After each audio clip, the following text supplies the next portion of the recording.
A igreja está feliz de receber o pastor Marcos Feliciano mais uma vez. Isso. Deus abençoe.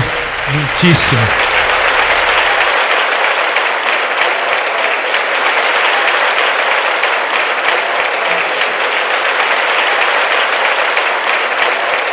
Cumprimento os irmãos com a paz do Senhor.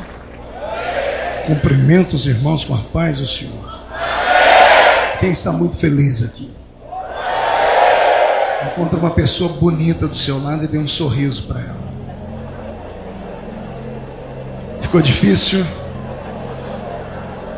Se não tiver ninguém bonito aí, pode olhar para mim então e sorrir, ok? Vamos estar em pé mais uma vez. É uma alegria muito grande poder estar aqui de volta no Projeto Vida Nova de Irajá. Apóstolo Ezequiel Teixeira, que é um amigo, um pai. Ele me abandonou, mas hoje eu fiquei muito feliz quando olhei minha agenda e vi que era para cá que eu vim. Muito obrigado. O Senhor me adote como filho. Que o estado do Rio de Janeiro já me adotou, né? Sou apaixonado pelos cariocas. Estou até arrastando o R já. Estou até arrastando o R. Eu não sou libanês, pastor. Eu sou descendente de português, olha só. Você riu por quê, irmão? Não entendi a risada. Abra sua Bíblia comigo. No livro dos Atos dos Apóstolos, capítulo de número 3.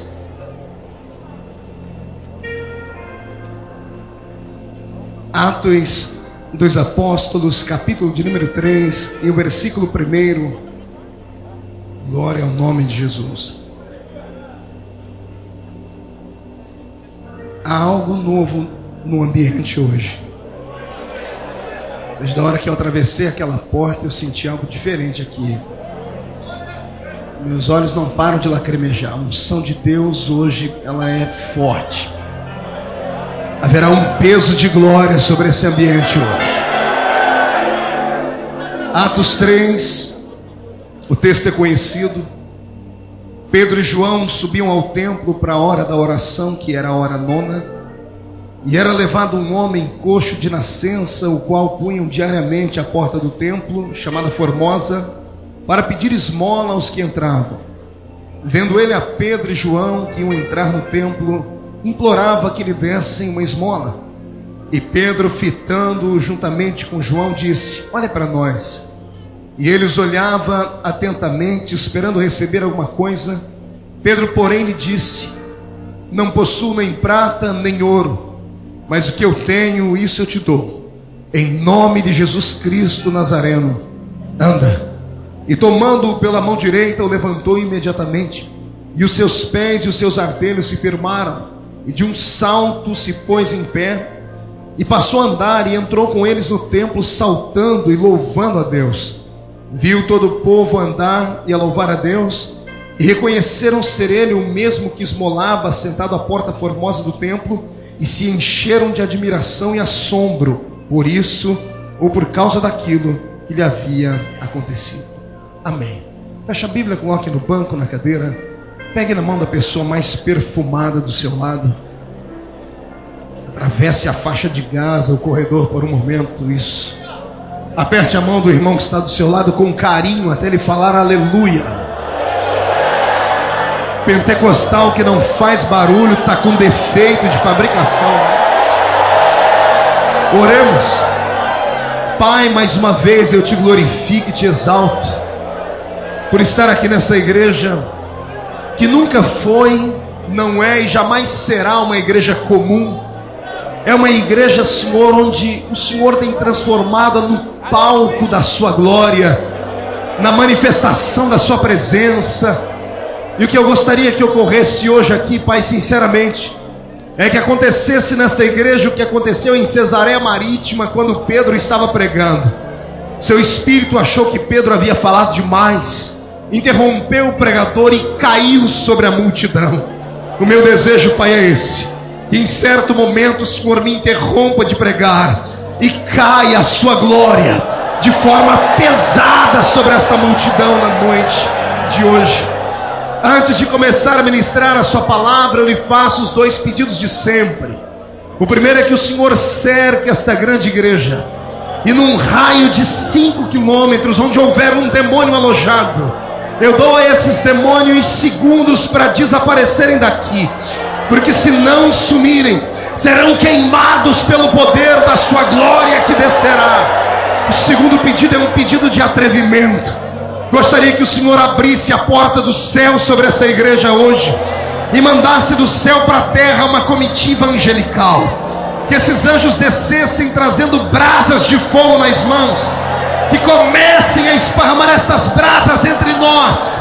E onde houver um crente batizado com o Espírito Santo, renova ele agora, meu Senhor. E o que não é, prepare ele para ser atingido pela glória do fogo do meu Deus. É o que eu te peço agora, em nome de Jesus. Amém, amém, amém.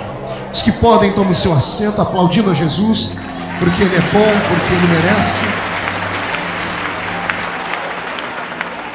Para essas 7 semanas de avivamento, aprove ao eterno Deus que uma delas Ele reservasse para que eu fosse o profeta da noite. E eu pedi ao Senhor uma mensagem de impacto, uma mensagem que viesse trazer alegria e responsabilidade ao coração de toda a igreja. A palavra avivamento está em uso, não só aqui, mas nos quadrantes do planeta Terra. A igreja sente a necessidade de uma experiência mais forte, mais íntima, de uma experiência metafísica, sobre-humana. A igreja carece de um toque divino, porque os dias são maus e a igreja tem sido atingida, atacada. Satanás não tem tido piedade. Todas as oportunidades e brechas que ele tem encontrado, ele tem mirado seus mísseis contra a igreja. E ora é uma tribo que é atingida, ora é outra tribo que é atingida. E as tribos que não são atingidas deveriam orar, pedir a Deus para confortar as que estão sendo atingidas e pedir a Deus que os guarde para não serem atingidos. Estou falando por parábolas e eu sei que o povo do Senhor é inteligente, sabe muito bem do que eu estou dizendo. Estamos na mira de Satanás e ele tem lutado muito para nos atormentar. E um dia desses, orando como bom pentecostal que sou, eu dei um pinote para cima, fiquei com raiva do diabo e disse: fique sabendo, Satanás, que a partir de hoje eu vou convocar a igreja para uma revolta. Chega de ser atormentado. Agora quem será atormentado será você. Nós vamos atormentar o diabo daqui para frente. Se houver algum demônio escutando por aí, leve a mensagem correndo ou voando ao inferno, porque o povo que veio nessa noite não volta para casa andando. Vocês voltam voando nas asas da revelação do Senhor. E só para eu ter certeza que estou pregando para o povo certo, aquele grito de glória a Deus que faz estremecer irá. Perfeito. A mensagem de hoje, o tema da mensagem de hoje é as igrejas que assombram. E não se assuste com essa palavra, porque ela não é feia e não está alienada a nada fantasmagórico, a nada feito de ectoplasma. Esta palavra assombro, ela não tem um sentido pejorativo. Pelo contrário, é uma palavra que diz que vamos provocar espanto, vamos chamar a atenção dos homens. E é isso que o Senhor Deus dará sobre a sua vida, sobre a sua congregação depois de hoje. A sua igreja vai assombrar este século. Precisamos de igrejas assim. Precisamos de um povo que possa se erguer e saber usar a autoridade e o poder que tem. Saber usar a unção e a revelação que Deus lhes deu. Profetizamos todos os dias na igreja dizendo que nós somos comuns, que temos poder, que temos autoridade, que o diabo é um Zé Mané da vida. Mas parece que só ditamos essas frases de efeito dentro dessas 4 paredes aqui. Porque ao sairmos daqui, até aqueles que têm esta unção do leão da tribo de Judá, parece que voltam para casa como gatinhos mimados, como gatinhos amedrontados. Alguns não têm coragem de passar na porta de um terreiro de feitiçaria. Outros, quando alguém lança sobre eles uma praga, até se esquece que é evangélico e acaba fazendo o sinal da cruz. Depois tem que pedir perdão a Deus 2 vezes. Eu quero profetizar em nome de Jesus que a autoridade que você tem será revelada. E você não vai sair daqui mais de cabeça para baixo. Você vai voltar para casa pisando, e pisando com brasas de fogo sobre os demônios.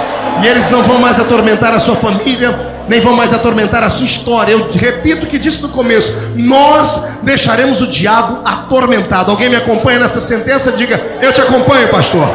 Então dê mais um grito de glória a Deus, só para eu não me sentir sozinho.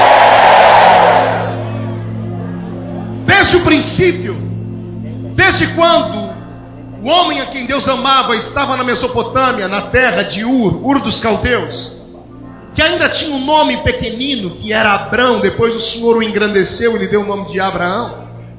Desde o dia em que Deus resolveu olhar para aquela terra que foi mãe e meretriz de todo o paganismo do mundo antigo, onde os homens se curvavam diante de todos os possíveis deuses que as suas mentes criativas geraram. Desde a noite em que Deus entrou dentro da tenda desse homem e disse para ele: sai do meio da sua parentela, e eu te farei uma grande nação. E ele, sem pestanejar, sem perguntar onde estava a bússola, sem saber onde estava o mapa, ergueu, chamou toda a sua casa e disse: vamos sair, porque eu vi a voz de Deus. E eu imagino a família toda dizendo: mas qual Deus falou com você? Baal, Astarote, Marduk, Azera, a pseudo-deusa assim da Mesopotâmia. Qual Deus falou contigo, Abrão? E ele dizendo: o Deus que eu não posso ver, mas que eu posso sentir, porque quando ele falou comigo, as minhas entranhas se contorceram inteiras. Levantemos agora e vamos sair sem saber para onde ir. Nesse ato, nasceu ali o grande desejo de Deus de ter uma igreja, porque a palavra igreja, no grego, é eclésia ou eclesia. E o significado literal dela é exatamente isso: chamados para fora. Quando eu vejo Deus chamando Abraão da terra de Ur dos Caldeus, que gerara o sentimento de idolatria no coração dos homens, levando ele para o meio de um deserto, e depois dando a ele a promessa de autoridade, de revelação, de prosperidade, de crescimento, eu vejo Deus já nascendo, ou melhor, nascendo dentro da mente dele, o que nós chamamos hoje de igreja pré-estabelecida. E todos os templos que foram erigidos a partir de Abraão, todos os templos que foram erigidos a partir da sua família, das descendências que vieram depois, eu vejo o Senhor Deus se manifestando neles, e eles sempre assombraram a raça humana. Eu posso imaginar o povo de Deus caminhando pelo deserto e meio sem saber o que fazer, porque depois de quase 500 anos na terra do Egito, era impossível que eles não ficassem perdidos sem saber o que adorar, como adorar e onde adorar. Porque depois de 500 anos misturados com um povo que tinha os seus templos erigidos ao deus Anubis, a deusa Ísis ou Íris e tantos mais, vendo os egípcios darem a eles os seus sacrifícios, as suas ofertas, vendo que haviam imagens gigantescas, agora esse povo é arrancado como um forte do meio do Egito, estão a caminho de Canaã, e no meio do deserto eles são obrigados a parar e adorar. Não sabiam se deveriam adorar para a esquerda, se para a direita, se para trás. Deus, que é muito bondoso e sempre foi, chama o seu engenheiro Moisés, diz: Moisés, filho, vamos aqui ajudar o povo a me adorar. Eu quero que você construa para mim um santuário, faça para mim um templo, mas faça um templo móvel que possa ser montado e desmontado, porque o povo precisa de um objeto para adorar. Não adorar o objeto, mas um objeto onde eles possam estar fixos para adorar. E foi isso que o Senhor Deus deu a Moisés, e Moisés construiu o que foi para nós o primeiro templo móvel de Israel, que era o tabernáculo. Aquele lugar todo sagrado, bem místico, carregado de coisas belas, de coisas incríveis e de coisas exóticas, porque até pele de golfinho foi usada na confecção daquele santuário. Um santuário dividido em 3 ambientes, que Deus depois transformou isso em regra de fé, para que todos nós pudéssemos caminhar por eles: o átrio, o lugar santo e o lugar santo dos santos. E nós sabemos muito bem as coisas que aconteciam lá dentro, porque quando o povo paravam para adorar, a nuvem que os guiava parava, eles armavam aquele santuário, e as coisas que aconteciam lá dentro eram para assombrar qualquer um. Imagine você que um homem, recebendo o título de sumo sacerdote, colocava uma indumentária branca sobre o seu corpo, sobre ela uma indumentária colorida, e nas bordas com campainhas e romães, e ele trazia sobre o seu peito um grande colete com 12 pedras, nos seus ombros ombreiras com 6 pedras em cada lado, e na sua cabeça um grande chapéu chamado mitra, e uma frase escrita: santidade ao Senhor. E depois de atravessar um lugar chamado de átrio, onde ele se lavava, e os levitas que ali estavam ajudavam a se vestir, quando ele ia para o lugar santo e conversava com os demais sacerdotes que lá estavam, depois de terem feito sacrifícios pela vida do sumo sacerdote, da sua família, imolavam então um animal e pegavam o sangue e colocavam nas mãos deste sumo sacerdote. E antes que o sumo sacerdote atravessasse o véu do templo, alguém amarrava uma corda ao redor da sua cintura, e os sacerdotes então abraçavam um pedaço do véu do templo, abriam para que o sumo atravessasse. E uma vez que ele estava lá dentro, disposto diante da arca do testemunho, e sobre a arca do testemunho, o propiciatório, que era a tampa onde estavam os 2 querubins de ouro, quando ele tocava as 4 pontas daquele lugar com o sangue que estava em suas mãos, inclinava a cabeça. Do lado de fora, os sacerdotes que seguravam a corda percebiam que parou o movimento, então todos se ajoelhavam. Logo atrás deles, os levitas percebiam que os sacerdotes dobravam os joelhos, os levitas se ajoelhavam. Logo atrás, os levitas, pela entrada da porta do santuário, Israel inteiro, 2.710.000 pessoas viam os levitas ajoelhados, e todos se ajoelhavam. E aquela nuvem chamada Shekinah que guiava, descia até um certo ponto onde os homens podiam quase sentir o cheiro do fogo que estava sobre ela, e se dirigia até o terceiro espaço, que era o lugar Santo dos Santos. E no Santo dos Santos um facho de luz descia, e quando descia tocava as asas dos querubins, e o homem que estava ali, que era homem feito da mesma matéria que eu e você temos, vestido com aquela indumentária sagrada, naquele ritual todo perfeito, de cabeça baixa, não podia abrir os olhos, porque se abrisse os olhos lá dentro, ficaria cego. Só sentia o calor de um fogo que batia sobre o seu rosto, o incomodava, mas não queimava. Nesse momento, um homem feito da mesma matéria que eu e você sabia que estava diante daquele que fez o universo e sustentava o universo pela força do seu poder, e pelo poder da sua palavra trazia existência aquilo que não existia. E quando esta glória desaparecia e voltava para dentro da nuvem, esse sumo sacerdote percebia que o calor se afastava do rosto. Aí então ele podia abrir os olhos. Quando abriu os olhos, e agora você vai entender de uma maneira mais profunda por que ele tinha romãs e campainhas aqui nos pés. Porque eu, como assembleiano, passei a vida inteira, apóstolo, na escola dominical, alguém me dizendo que aquelas campainhas e romãs era porque caso ele caísse morto lá dentro e não houvesse barulho, as pessoas que seguravam aquela corda do lado de fora arrastariam o sumo sacerdote para fora. E eu, como curioso que sou, procurei em todos os livros, procurei onde foi possível, e não encontrei nenhuma história como essa na tradição dos hebreus. Nenhum sumo sacerdote nunca morreu no Santo dos Santos, até porque ele sofria uma preparação antes. Antes ele se lavava, antes oferecia sacrifício por ele, pela família. Ninguém era otário de entrar no Santo dos Santos em pecado, porque se entrasse, de fato seria fulminado. Foi aí que a minha memória de pregador que é curiosa, começou a pensar e a orar e falar: Senhor, para que é que então que ele tinha aquelas campainhas, e por que segurava aquela corda? E a revelação que Deus me deu foi tão grande, que quem é pentecostal agora aperte o cinto, senão você vai querer sair pulando aí dessa cadeira junto comigo. O Senhor me disse simples, filho, quando eu saía daquele lugar, e o sumo sacerdote, que era homem, lembrando sempre disso que era homem, quando percebi que o calor saía, ele abriu os olhos, e ele começava a olhar ao redor dele, que era um lugar, um ambiente fechado, e ele ainda sentia o cheiro da glória de Deus que estava ali. Ele parava para pensar e dizia a si mesmo: eu senti Deus cara a cara.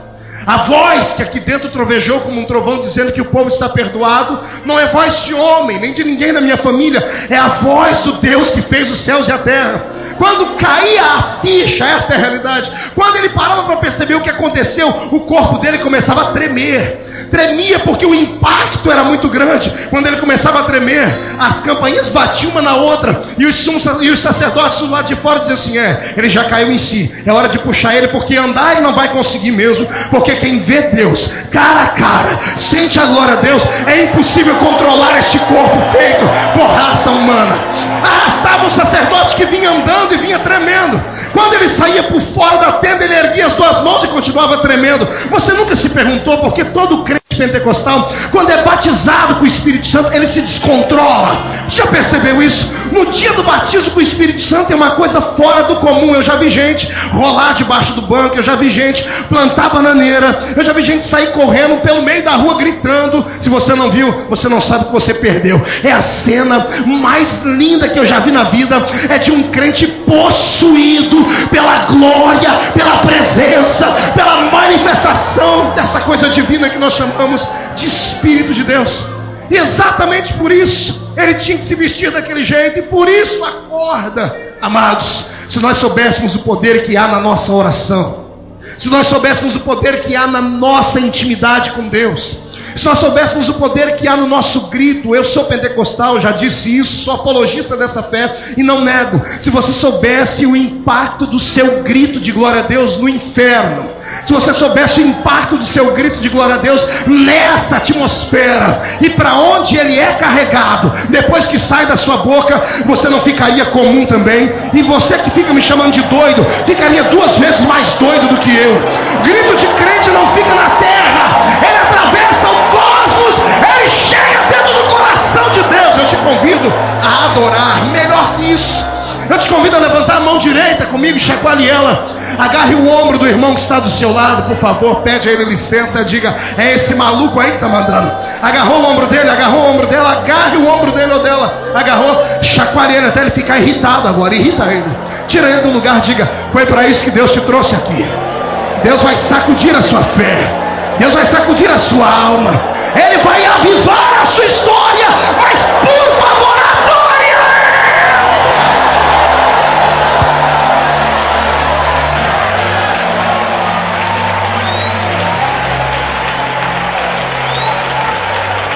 Eu já não era muito certo da cabeça. Há poucos dias atrás nós fizemos uma cruzada em Jerusalém. Participamos de um grande culto lá, foi uma coisa muito bela. No dia seguinte, após a cruzada, eu fui com um grupo de irmãos até o Muro das Lamentações. E chegando lá no Muro das Lamentações, um dos nossos, ou melhor, os dois dos nossos, foram parados pelos judeus que não deixavam a gente ir perto do muro. E perguntamos o porquê, e eles apontavam para um lugarzinho que tinha um chapeuzinho assim, que é o kippá, isso aqui de papel. E a indagação que ficou era essa: por que para chegar ali tem que colocar isso na cabeça? E um dos nossos perguntou a eles: por que tem que colocar? E um judeu daqueles bem ortodoxos disse assim: porque toda vez que o homem coloca isso na cabeça, isso faz ele lembrar que ele não é o único, que acima dele tem alguém que precisa ser adorado, respeitado e glorificado. É muito forte aquela cultura. Aí eu cheguei lá, né, todo mundo lá com seu papelzinho de oração, colocando lá nas frestas do Muro da Lamentação. Eu também levei o meu papelzinho, que quando eu desenrolei foi daqui ao chão, enrolei de novo para colocar lá dentro. Haja espaço para achar. Quando eu terminei de colocar, eu fiz a minha oração também, mas eu estou olhando de um lado para o outro, e tem uns orando, e só que eles oram diferente. Eles oram se chacoalhando inteiro assim. Eles não param de orar assim. Quando uns que não fazem assim, eles olham para cá, chacoalham de lado. Uns andam para cá, outros andam para lá, sem parar. E aquilo fez com que eu perguntasse ao nosso guia, que estava conosco, eu falei: amigo, por que eles oram assim? Por que eles se chacoalham todo? Ele disse assim: exatamente porque estão orando. Eu disse para ele: eu estou orando, mas não estou me chacoalhando. Ele olhou para mim e disse: então, você não está orando. Eu disse: como não? Ele disse: o judeu quando ora, ele ora não só com a boca, ele ora com o corpo inteiro. Ele está dizendo a Deus: Deus, cada célula do meu corpo está orando. O meu pé está orando, a minha mão está orando, o meu corpo está orando. Quando eu fui saindo dali, depois de andar uns 50 metros, é que eu entendi. Eu falei: Jesus, é por isso que quando eu estou cheio do seu Espírito, eu não consigo ficar sentado no banco da igreja. É algo que vai além das minhas forças, é algo que vai além do meu entendimento. Você já percebeu que tem momento no culto que quando você viu, você já bateu as mãos juntas, você deu um soco para cima, você deu um salto, você agarrou o irmão do seu lado? Isso é inerente à sua própria vontade. É claro que você sabe o que está fazendo, mas você não percebeu que estava fazendo aquilo. Eu descobri que o nosso corpo, o corpo de um homem, uma mulher que tem intimidade com Deus, ele é movido à presença do Espírito do Senhor. Quando você está num culto e absorve a presença do Deus eterno que está aqui dentro, tudo pode acontecer. Me preocupa muito é olhar para algumas pessoas aqui de cima que ficam paradas, paralisadas, exatamente como pessoas que parecem ter morrido há muito tempo e esqueceram de deitar. Eu te convido hoje a voltar a respirar o hálito do meu Deus e a entender que essa nossa fé é uma fé diferente. Essa nossa fé é uma fé viva, é uma fé fervorosa. E crente pentecostal, repito, que entende de Pentecoste, não vive de saudosismo e nem de teoria, mas que vive da experiência pentecostal. Culto para ele só tá bom quando a tampa da chaleira voa lá para cima. Se é verdade, eu quero ouvir o grito dos pentecostais aí. Se você não gosta de barulho, se você não se sente bem no meio desse tipo de avivamento que nós pregamos, ainda dá tempo de ir para casa para assistir Paraíso Tropical. Se ficar conosco aqui hoje, esse avivamento te leva para outro paraíso. Eu te levo para um paraíso celestial, debaixo de graça, de glória e de avivamento. Deus hoje quer uma igreja que venha assombrar, uma igreja que venha ser ainda o palco das suas revelações. Saia do tabernáculo comigo e entre no templo de Salomão. Vem para o dia da inauguração dele. Você vai ver o que é glória, você vai ver o que é poder, o que é unção. Você vai ver a mesma nuvem que se aproximou daquele tabernáculo se aproximar agora do templo fixo, erigido pelas mãos, entre aspas, de Salomão, mas que saiu do coração, do desejo do grande Davi. E no dia da inauguração, o próprio Deus entrou com a sua nuvem dentro daquele lugar. Deus pegou a sua carruagem celeste, sua Shekinah, e entrou dentro daquele santuário. E a Bíblia diz que a glória do Senhor era tamanha e era tão grande que alguns sacerdotes não conseguiam ficar ali de pé para poderem adorar ou ministrar diante do Senhor. Todas as vezes que você vê Deus se manifestar dentro desses templos, e até mesmo depois que este templo de Salomão foi destruído, logo na época do templo de Zorobabel, quando você entra pelo reinado de Israel sendo reconstruído, e o templo que agora é erigido é infinitamente menor do que aquele em glória e em poder, humanamente falando, você vai ver ainda um profeta dizendo: a glória do segundo templo será maior do que a glória do primeiro templo. E você vai ver agora, nós entramos pela parte do Novo Testamento, chegamos na porta de um templo, e uma porta que se chamava Formosa, uma igreja bela, um templo arquitetado, um templo construído, um templo que era para os hebreus a sua maior indumentária sagrada, que era para eles um orgulho próprio, um templo lindo, que tinha até o prestígio de Roma, que recebiam até dinheiro para que pudessem cuidar da limpeza e de todos os rituais que ali tinham. Mas todos os dias alguém era posto naquela porta, e todos os dias alguém alimentava as esperanças daquele homem com apenas moedinhas, até que um dia aquele santuário recebeu dois homens que eram diferentes. Dois homens que estavam transtornados com a religião parada, com a religião arcaica. Estavam atropelando todo tipo de sistema religioso falido e queriam algo novo. Que queriam de fato ver a glória do seu Deus mais uma vez ser manifesta dentro deste ambiente. E a conversa e o diálogo de Pedro e João com este coxo, ao invés de me trazer muita alegria, me traz aqui dentro do peito um aperto. Porque ambos olharam para os olhos daquele homem e viram nele uma necessidade que a igreja de dentro não podia dar. Que o templo erigido, por mais bonito, rico, rituais e coisas cabalísticas que haviam ali dentro, não podiam dar. O homem vivia pedindo a eles dinheiro. Mas é o meu irmão Pedro, aquele de sempre, aquele que sempre fazia aquilo que ninguém mais tinha coragem de fazer, aquele que sempre trocava as mãos pelos pés e deixou Jesus em saia justa várias e várias vezes. Aquele atrevido Pedro, e eu gosto muito de usar esta palavra, atrevido.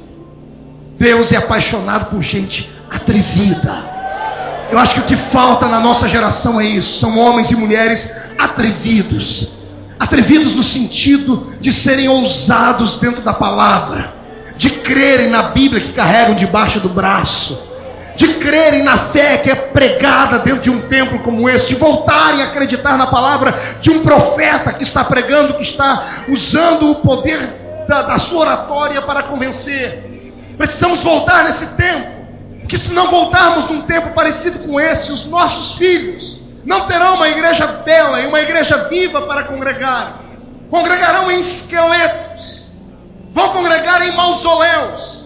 Vão entrar em megatemplos belos, suntuosos, mas sem vida, sem essência, sem unção e sem garra e sem graça. Os nossos filhos precisam voltar a congregar em igrejas que assombram. Em igrejas que você sabe como o culto começa, mas não tem noção nenhuma de como é que vai terminar. Precisamos voltar a dizer ao povo que o nosso Deus não trabalha com formas. Deus não é confeiteiro. Porque tudo que é posto em uma forma sai exatamente como programado. Deus não trabalha com formas. Deus trabalha com formas.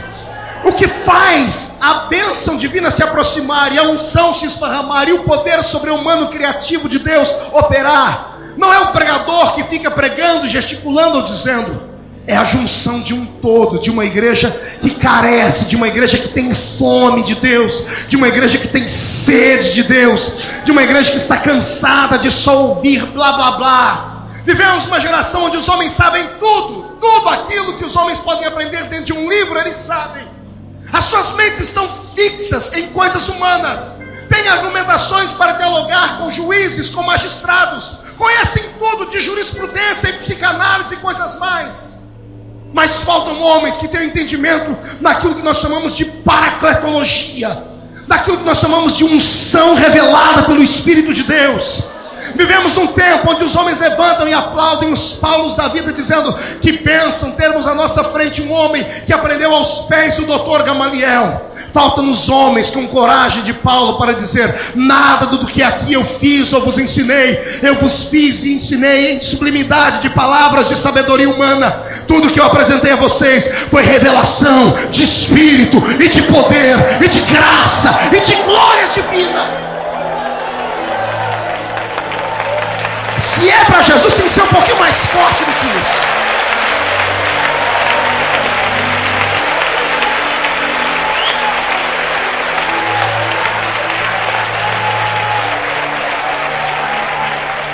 As nossas igrejas têm o levanta e anda. Não.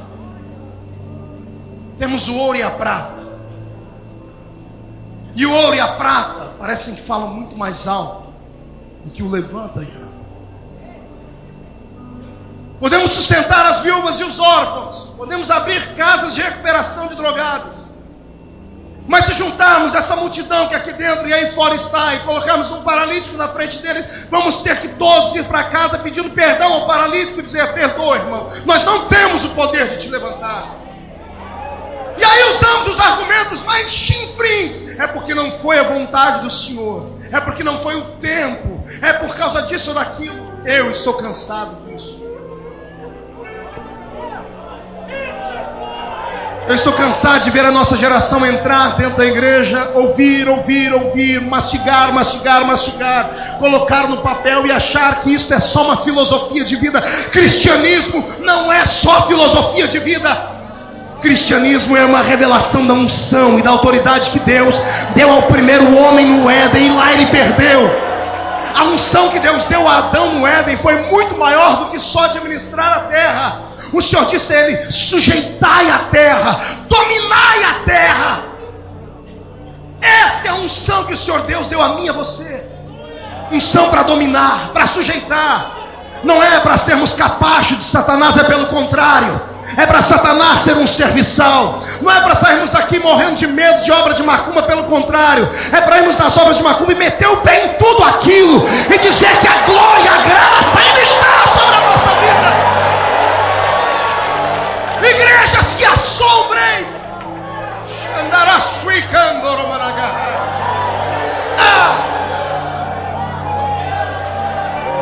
Falta-nos uma igreja lá Wittenberg, na Alemanha.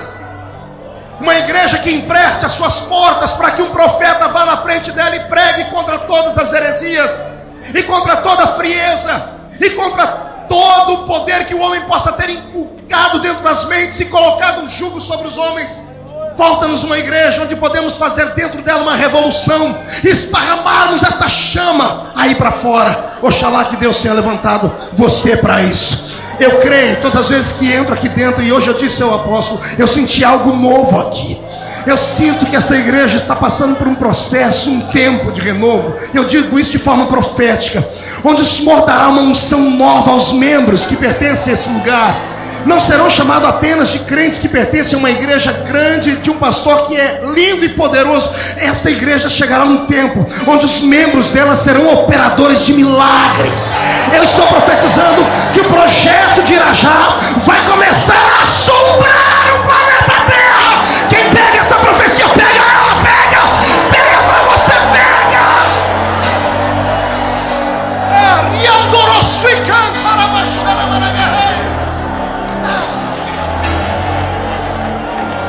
Meu Deus, não faz muito tempo,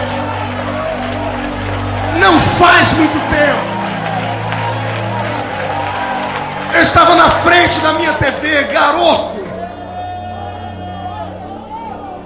14 anos atrás, assistindo um DVD que me deram de um homem que pregava. Até então o seu quartel-general era em Toronto, no Canadá, e lá estava a bênção de Toronto. Quando eu tive a oportunidade de ir até lá e ver onde começou a bênção de Toronto, eu comecei a rir. Pois foi aqui, num lugar pequeno e humilde. O que é que aquele homem de Toronto tinha que nós não temos? E a bênção se tornou grande, e hoje é o maior evangelista do mundo. Estou falando de Benny Hinn. Eu fui a Pensacola, quando tiveram que reformar a cidade inteira. Tiveram que ampliar o aeroporto por causa de uma igreja que tinha 200 crentes. E em menos de um ano foi para 5 mil membros. E vinha gente do mundo inteiro, crentes milionários, parando seus jatinhos para entrarem lá dentro e verem o que é que estava acontecendo. Não sei se o apóstolo chegou aí na igreja, eu fui. Tiveram que fazer 2 rampas, uma na lateral esquerda e uma na lateral direita da igreja. Pergunte para quê? O paralítico entrava sendo empurrado na cadeira de roda na rampa da esquerda. 1h30 depois tinha que expulsar ele da igreja, porque tinha uma multidão de gente querendo entrar, mas ele mesmo saía do outro lado empurrando a cadeira que ele veio andando. Igrejas que assombram. Até hoje ninguém entende o que aconteceu em Seul. E quando você chega lá na igreja do Evangelho Pleno, dirigida pelo reverendo David Young Shu, você não entende bolhufas do que está acontecendo. Eles não têm essa fé explosiva que a gente tem, esses pulos, esses gritos pentecostais. Eles oram sem parar assim, quase 24 horas por dia, e são milhares e milhares e milhares de crentes. Você para ouvir o pastor da igreja com o maior número de rebanho que pode haver dentro de um país, e você fala, esse é o maior pregador? O que é que ele tem?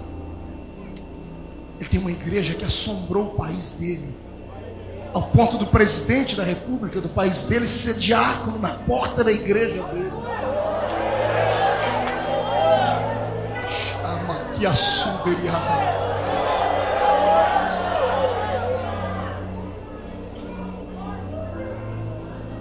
Falta-nos uma igreja que assombra. Aquela igrejinha que o Rio de Janeiro conhece muito bem, e ninguém melhor que vocês conhece ela. Criada no solapé dos montes, feita nos morros, de madeirinha, toda quebrada, com os irmãozinhos sem dente, não sabe nem falar direito. Mas os videntes de Deus, os profetas de Deus, bradaram lá de cima dizendo que haveria de acontecer uma revolução. Ei, o Rio de Janeiro é conhecido no mundo inteiro. Pena que não por causa do avivamento ainda. É conhecido pelo carnaval, pelo Cristo Redentor e dessa vez pelo PAN. Eu queria profetizar que daqui a algum tempo o Rio de Janeiro será conhecido como o estado das igrejas que assombram. Como o estado das igrejas que assombram. E o que eu estou falando aqui não é utopia, não é mentira, não é uma coisa impossível. Pode acontecer. Qual é a fórmula, pastor Marcos? Se tivesse fórmula, todo mundo seguia. A fórmula é revelada a você. É com você. A atitude não é só do pastor Ezequiel, a atitude não é do conselho de pastores, a atitude é de um todo, é da igreja. É a igreja que tem que rever os seus princípios, os seus valores. É a igreja que tem que olhar por onde tem caminhado e o que tem feito. É a igreja que tem que voltar a falar o que é santidade e o que não é santidade. É a igreja que tem que voltar a rever a sua maneira de ir, a sua maneira de entrar, com quem ela tem feito pactos, alianças. Satanás debocha de nós. Ele ri na nossa cara, porque ele sabe que não tem poder algum. E o poder que ele tem é efêmero diante do poder que nós temos. Nós temos poder. Você não entendeu? Eu vou repetir. Eu disse que nós temos poder.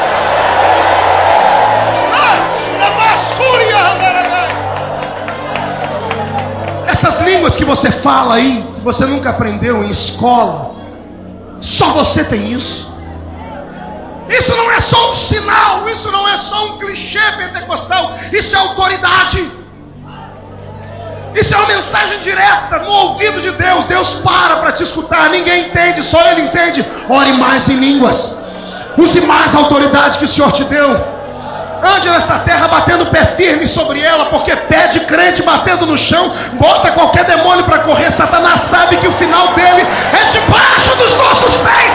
Use a autoridade, use.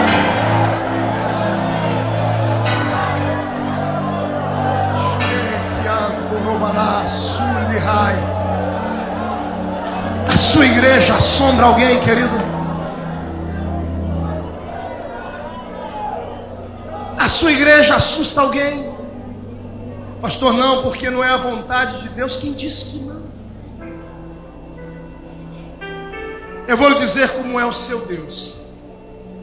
Pense num ser que é um gentleman, um cavalheiro. É o seu Cristo.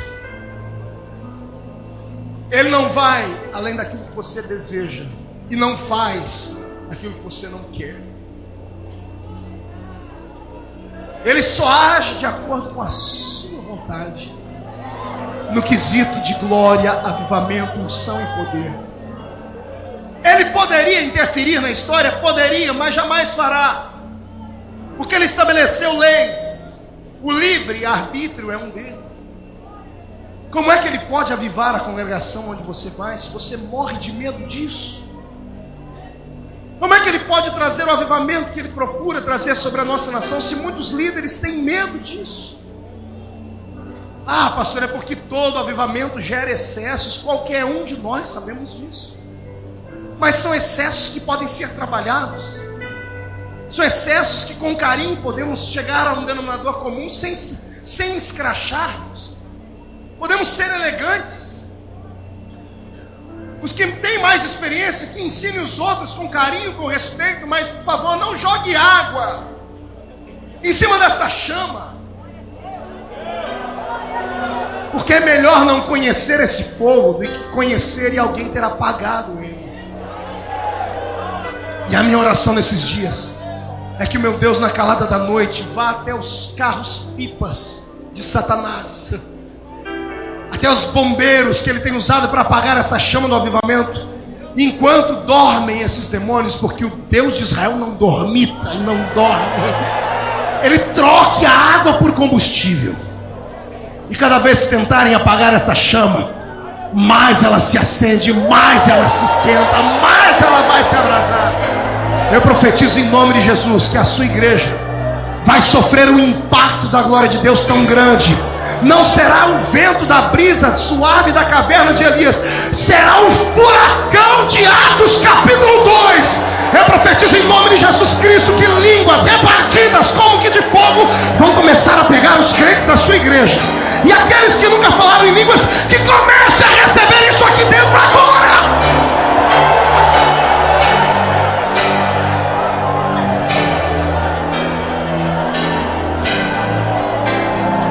A igreja precisa voltar a assombrar o mundo. Os homens têm que parar na frente das nossas igrejas e perguntar o que quer isso dizer. O que significa esse barulho? O que significa essa pureza? Temos que assustar os homens não apenas com os nossos gritos e pulos, mas com o nosso testemunho. E esse talvez seja o maior poder que a igreja tenha, o poder do testemunho pessoal.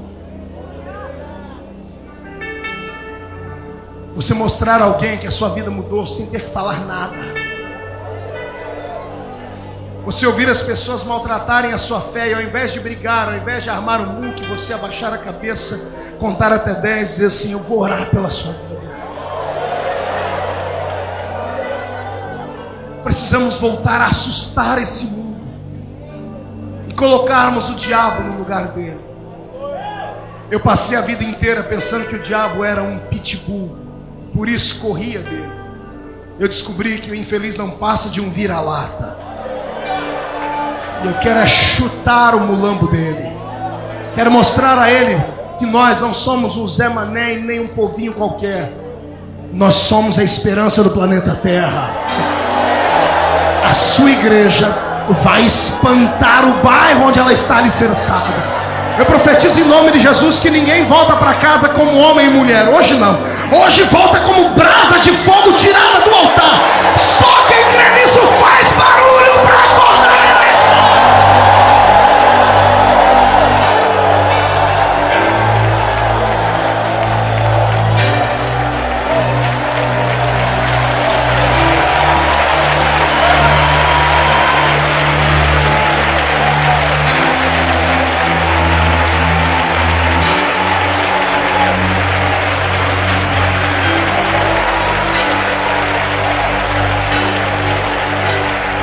Ouça, e já vou terminar. Eu sou assembleiano.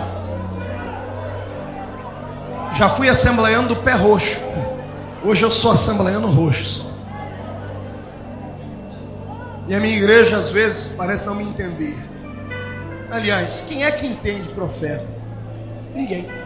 Não tente entender. Se tentar entender, você fica maluco igual a ele. Eu preguei nos 96 anos da minha igreja. Se você entrar no meu site, você vai encontrar lá na abertura da página um estádio com 70 mil pessoas em Belém do Pará, debaixo de chuva. Começamos a pregar, era umas 9 e pouco, não me lembro direito. Eu sei que rompemos quase no início da madrugada e ninguém se movia, debaixo de chuva. 70 mil pessoas com fome e sede de Deus. Naquela noite eu não dormi, porque eu entrei dentro do quarto de hotel e comecei a orar pela minha denominação. E por ela orei por todas. E me lembrei dos ensinos e dos estudos. Tem um livro da nossa igreja que se chama Diário de um Pioneiro, editado pela CPAD. Nesse livro diz lá um dos testemunhos de Nardini ou Daniel Berg, não sei, foi um dos dois que fundaram a Assembleia de Deus. Escreviam lá no seu diário: o culto de hoje foi tanta glória, com tanta unção, que eu estendi a mão para um homem no culto e ele flutuou no ar, bem alto, e voltou para o chão. Ele disse: depois eu estendi a mão de novo e um homem flutuou no ar. Na primeira edição do livro, na segunda tiraram a palavra flutuar e colocaram que o homem foi lançado para o alto. Você roda a página, mais 10 páginas à frente, está escrito lá: e o culto tinha tanta unção e poder, que eu pregava, precisava parar, porque sentei, porque me deu uma crise de riso.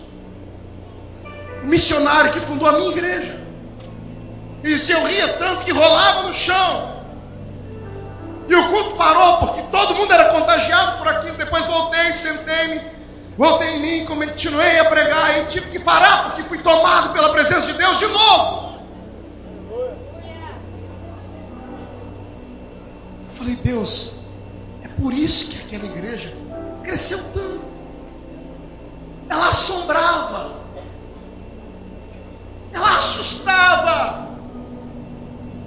As pessoas entravam lá dentro doentes e saíam curadas.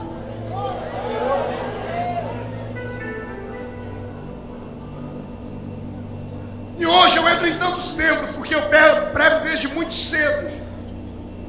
Em alguns lugares que quando eu olho para trás, eu digo, essa não pode ser a minha igreja. Porque lá na porta está escrito que é o nome da minha igreja, mas dentro não tem a unção e a graça que tinha no princípio. Aí alguém se levanta e diz assim, não, é porque as coisas mudam. A gente amadurece. Eu não quero amadurecer nunca. Se for para me esfriar na fé, eu quero ser um menino para sempre. Eu quero que as pessoas puxem minha orelha, me chamem de Zé Mané, me chamem de quadrado, me chamem de retangular, me chamem do que for, mas não tirem, em nome de Jesus, essa alegria que eu tenho no meu peito, de ser um pentecostal genuíno, de adorar a Jesus com os meus gritos, os meus pulos, os meus saltos, e de ver as minhas lágrimas caírem num culto como esse. Está na hora da nossa igreja, eu não digo como denominação, mas da igreja, o corpo de Cristo se erguer, se levantar e fazermos ao redor da nossa igreja um bloqueio contra as hostes do diabo. Chega de andarmos pela cabeça dos outros. Chega do mundo lá fora de darmos como temos que ser, como tem que ser a nossa igreja, como tem que ser o nosso ritual. Nós temos um manual que é a Bíblia Sagrada. Nós temos homens de Deus à frente da liderança da igreja. Está na hora de mostrarmos ao mundo que nós viemos para transformar ele, não para sermos transformados por ele. Eu quero crer que depois desse congresso, o Senhor Deus vai transformar a sua casa num altar que vai voltar a fumegar, e a glória de Jeová vai te tomar naquele ambiente.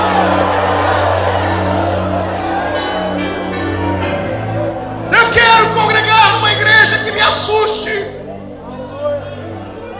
onde ao entrar dentro dela eu tenha dificuldade para respirar, onde eu tenha temor a ponto de não querer mascar um chiclete dentro da igreja, onde eu tenho vontade de entrar no templo e nem conversar com quem está do meu lado, porque a qualquer momento Deus pode se revelar e se manifestar a mim pessoalmente. Eu quero congregar numa igreja que quando o levita pegue o instrumento para tocar, ou a outro pegue para cantar, um paralítico dê um grito lá porque foi atingido pela unção e se levante. Eu quero uma igreja que me assombre.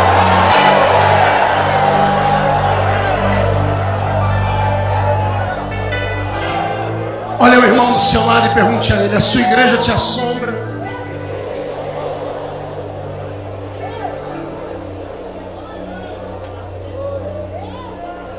Agora com um semblante de fera, olha para o seu irmão e diga a ele: a sua igreja te assombra?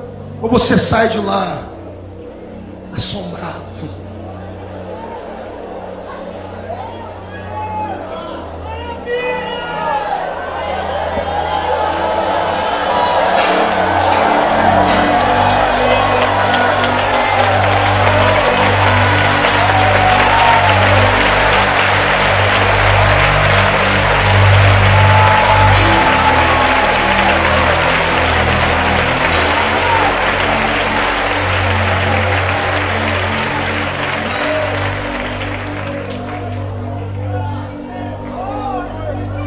Eu troco o ouro e a prata pelo levanta e anda. Quem troca comigo? Fique de pé, por gentileza.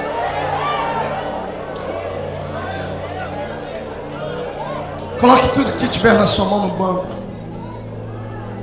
Pegue na mão do irmão que está do seu lado.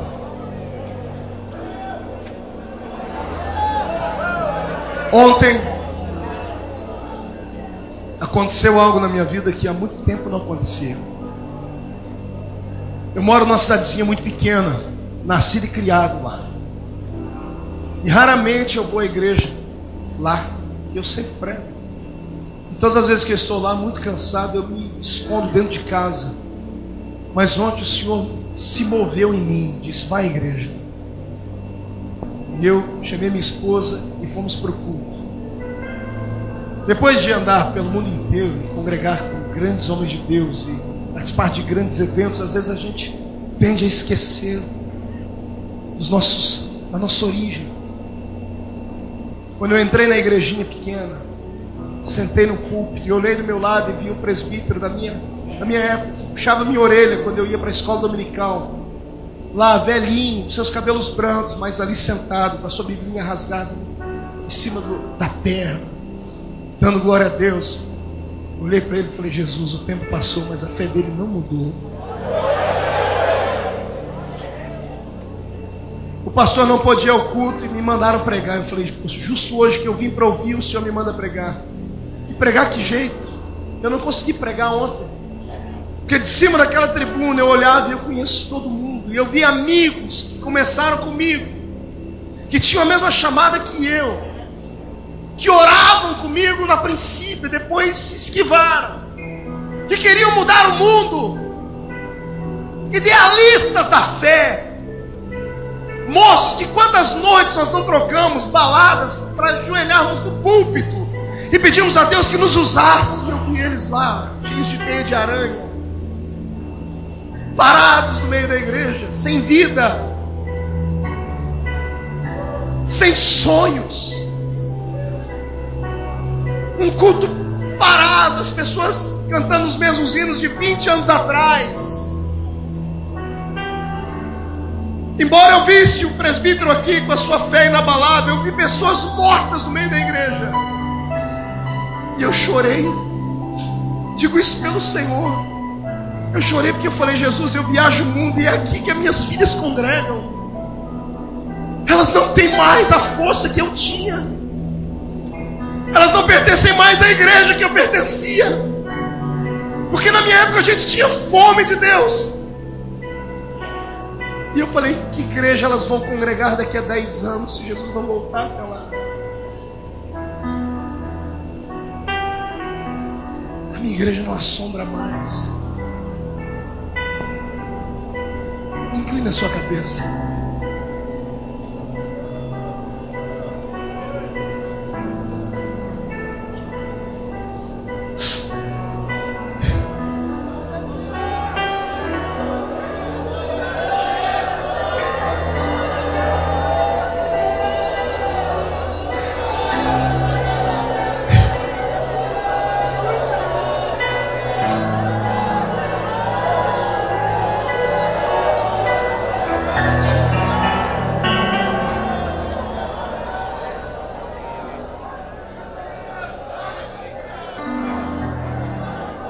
Meu Deus, tem uma multidão na minha frente.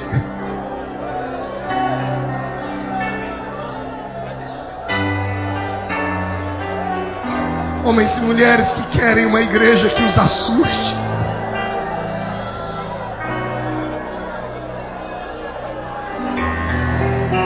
Queremos uma igreja que nos assombre.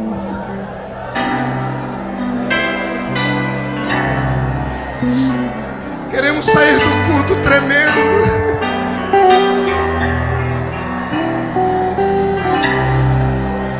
Queremos sair do culto sabendo que o Senhor esteve ali. Traz a sua Shekinah!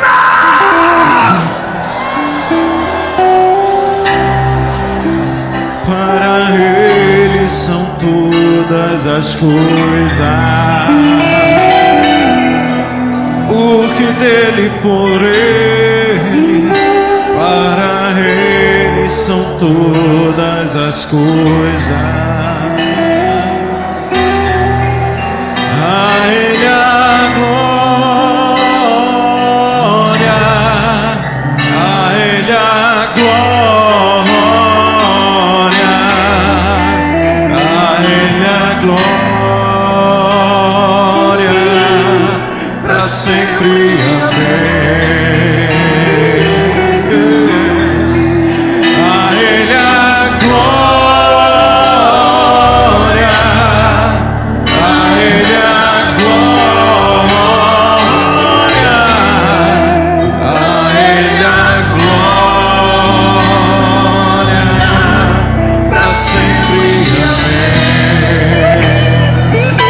Solte a mão do seu irmão, pegue ele pelo braço, traz ele mais perto, mais íntimo.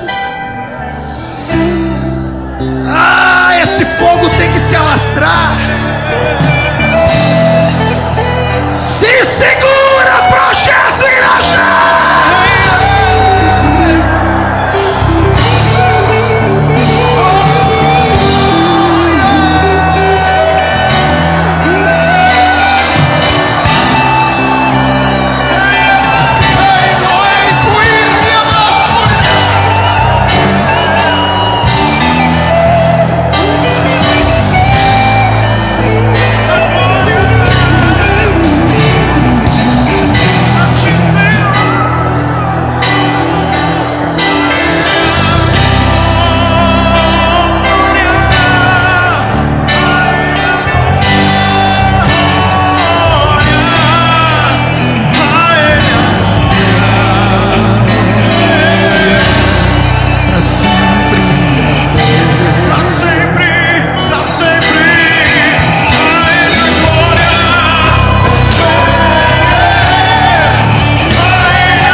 disse: irmão,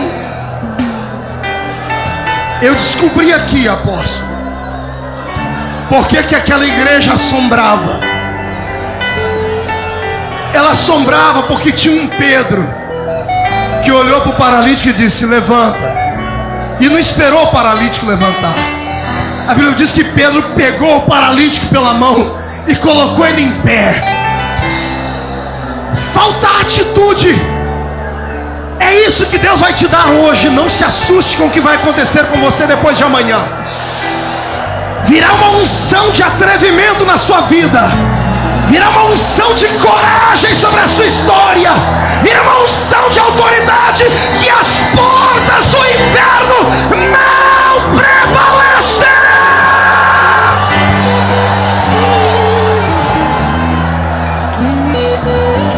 Levante as duas mãos, abra ela, abra. Chacoalhe elas.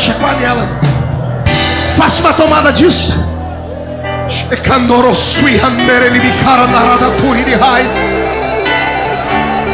Foi num culto como esse.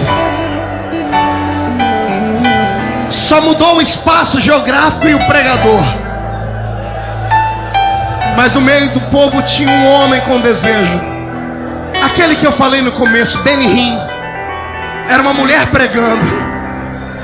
E o que ele queria, Deus deu para ele no meio da multidão. Pai, onde houver uma mão chacoalhando, coloca sobre ela a unção da intrepidez, a unção da autoridade, a unção da força, a veemência da sua glória. Essas mãos não serão comuns.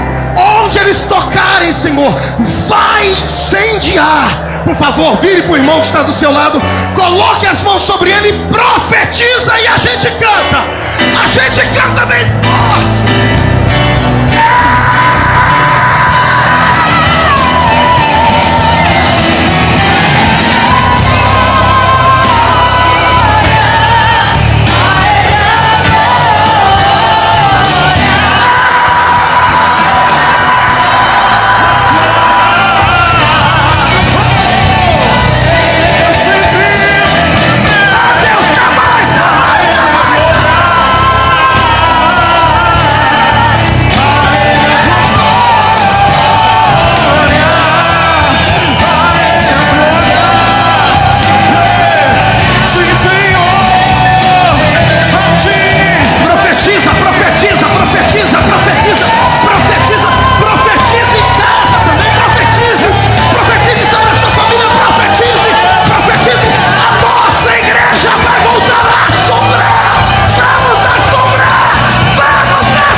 Mão direita aberta.